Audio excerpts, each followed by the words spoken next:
সে মানা করে দিছে না, সে বলছে না না।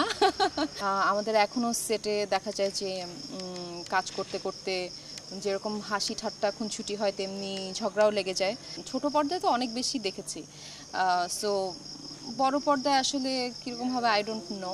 এই মুহূর্তে আমরা রয়েছি পুবাইলের হাসনাহেনা শুটিং স্পটে এবং এখানে শুটিং চলছে কোটি টাকার চেয়ারম্যান নাটকের, এবং সেই নাটকে অভিনয় করেছেন আমাদের ছোট পর্দার খুবই খুবই জনপ্রিয়, যার নাটক দেখার জন্য আসলে দর্শকরা মুখিয়ে থাকে যে কবে তার নাটক প্রকাশ পাবে, জান্নাতুল সুমাইয়া হিমি। আমরা তার কাছে একটু শুনবো আজকের নাটকের পেছনের গল্প এবং তারও কাজের গল্প সম্পর্কে। কেমন আছেন? আছি আলহামদুলিল্লাহ, ভালো। কোটি টাকা চেয়ারম্যান সম্পর্কে একটু জানতে চাই আপনার চরিত্র সম্পর্কে। আমার চরিত্র আসলে চেয়ারম্যানের বউ, এবং ধরেন নির্বাচনের আগেই চেয়ারম্যানের বউদের মধ্যে যেই পরিবর্তনটা আসে বা যেই এক্সাইটমেন্টটা আসে সেটাই এখানে ওরকমই একটা ক্যারেক্টার করেছি। আর আসলে অনেকগুলো এই ক্যারেক্টারটার মধ্যে অনেকগুলো মেয়েটার অনেকগুলো ইমোশন আছে। প্রথমে সে মেনে নেয় না যে তার হাজব্যান্ড চেয়ারম্যান পদে দাঁড়াবে, এরপরে মেনে নেওয়ার পরে আসলে একটু বেশিই মেনে নেয় এবং সে আরও নিজেও বেশি ইনভলভ হয়ে যায়। দেখা যায় যে এখানে আমি আলিয়া ভাটের ওরকম একটা লুক নিয়েও একটা সিন করেছি, গাঙ্গুবাইয়ের মানে নিজেই নেত্রী একটা ফিলে আছি আর কি।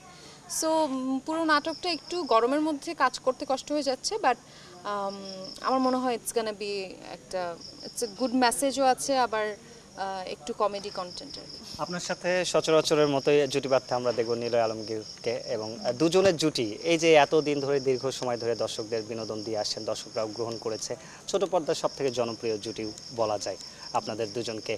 তার সাথে রসায়ন কেমিস্ট্রিটা কেমন আসলে, এই যে এত বছরের জার্নি এখনও কেমন রয়েছে রসায়ন, কি মনে করেন? আমার কাছে মনে হয় আমি বোধহয় নীলা ভাইয়ের সঙ্গে প্রথম 2016-15 ওই দিকে কাজ করি, তো অনেক বছর হয়ে গেছে। আমার কাছে মনে হয় সম্পর্কটা ওই সময় যেরকম ছিল ওরকমই আছে। আমাদের এখনও সেটে দেখা যায় যে কাজ করতে করতে যেরকম হাসি ঠাট্টা খুনছুটি হয় তেমনি ঝগড়াও লেগে যায়।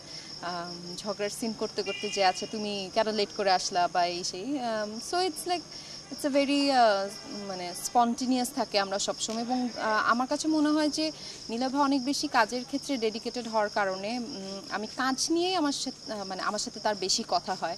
আমি অনেক অ্যাডভাইসও নীলাভার কাছ থেকে নেই, এবং মানে সারাক্ষণ এই সিনটা এরকমভাবে না করে এরকম করলে ভালো হতো, সবসময় কাজ নিয়ে কথা হয়। সো অনেক কিছু শেখা যায়।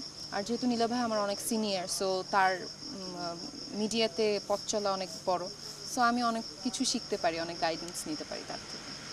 এই জুটিকে তো দর্শকরা অনেকেই বড় পর্দায় দেখতে চায়, সেরকম কোনো সম্ভাবনা রয়েছে না? একটু আগে আমরা নিলয় ভাইয়ের সাথে কথা বলছিলাম, সে মানা করে দিছে না, সে বলছে না না।